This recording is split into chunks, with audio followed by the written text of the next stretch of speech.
Mongolia পৃথিবীর এমন একটি দেশ যেখানে ইতিহাস আর প্রকৃতি হাতে হাত ধরে হেঁটে যায়। বিশাল স্টেপ আর তৃণভূমি, ঘোড়সাওয়ার যুদ্ধ আর তীব্র ঠান্ডার সঙ্গে মিশে আছে এক অভাবনীয় কাহিনী। চলুন আজকে মঙ্গোলিয়ার প্রকৃতি এবং ইতিহাস সম্পর্কে জেনে আসা যাক।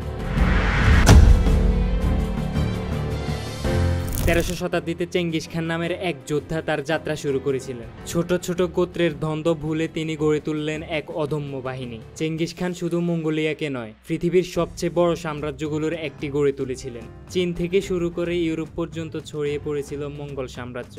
শুধু জয় নয়, শাসনেও ছিল এক ব্যতিক্রমী কৌশল। তিনি গঠন করেছিলেন ইকাশ, যেখানে সবাই সাম্য এবং শৃঙ্খলার নিয়মে চলত।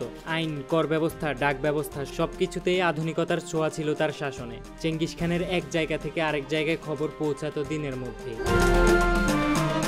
আজকের মঙ্গোলিয়া শান্ত, প্রাকৃতিক আর অবিশ্বাস্য রকমের খোলা। এটি পৃথিবীর শেষ কিছু জায়গার একটি যেখানে আকাশটা এখনো আকাশের মতো দেখায়। গোবি মরুভূমির অসীমতা, আলতাই পাহাড়ের তুষারে ঢাকা চূড়া আর হুসুটে নদীর শান্ত জলধারা, সব মিলিয়ে এক স্বপ্নময় পরিবেশ। এখানে এখনো মানুষ গার নামক ঐতিহ্যবাহী তাঁবুতে বাস করে। আজকের দিনে এসেও তারা প্রকৃতির সঙ্গে এতটাই ঘনিষ্ঠ যে শহর আর গ্রামের পার্থক্যটা যেন ধোঁয়াশা। ঘোড়ায় চড়া, শিকার, চামড়ায় তৈরি পোশাক সবকিছুতেই মিশে আছে পুরনো ইতিহাস আর প্রকৃতির ভালোবাসা। মঙ্গোলিয়ার প্রকৃতি যেন এক জীবন্ত কবিতা। গ্রীষ্মে চারপাশে সবুজের সমুদ্র আর শীতকালে এক বিশাল সাদা ক্যানভাস।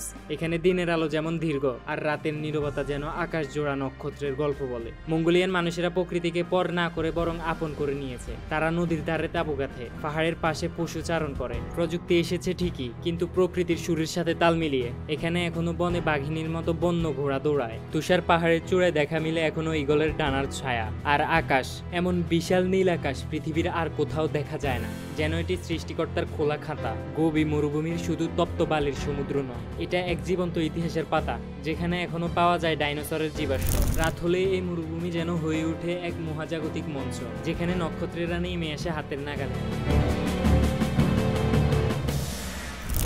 শীতকাল এখানে হাড় কাঁপানো, বাতাস যেন ছুরির মতো কেটে যায়। কিন্তু এখানকার মানুষেরা এই কঠিন প্রকৃতির মধ্যেই জীবন খুঁজে পায়। প্রাকৃতিক শক্তিকে ভয় নয়, বরং তারা সম্মান দেয়। মঙ্গোলিয়ায় প্রকৃতি কেবল সৌন্দর্য নয়, এ এক জীবন দর্শন। তাদের কাছে প্রকৃতি মানে মা, বন্ধু, আশ্রয়। মঙ্গোলিয়া তখনও প্রকৃতির সুরে বাঁচতে জানে। মঙ্গোলিয়া শুধুই একটি দেশ না, এটি একটা জীবন্ত ইতিহাস আর প্রকৃতির ক্যানভাস, যেখানে চেঙ্গিস খানের দাপটে লেখা হয়েছিল জয়ের কাহিনী। আর আজও যেখানে প্রকৃতি নিজের ছন্দে বেঁচে আছে, নিঃশব্দে নিখাদে। মঙ্গোলিয়া সম্পর্কে আপনার মন্তব্য কমেন্ট বক্সে জানাতে ভুলবেন না। এরকম আরও ইন্টারেস্টিং ভিডিও পরবর্তীতে সবার আগে পেতে আমাদের চ্যানেলটি সাবস্ক্রাইব করে আমাদের পাশেই থাকুন। ধন্যবাদ।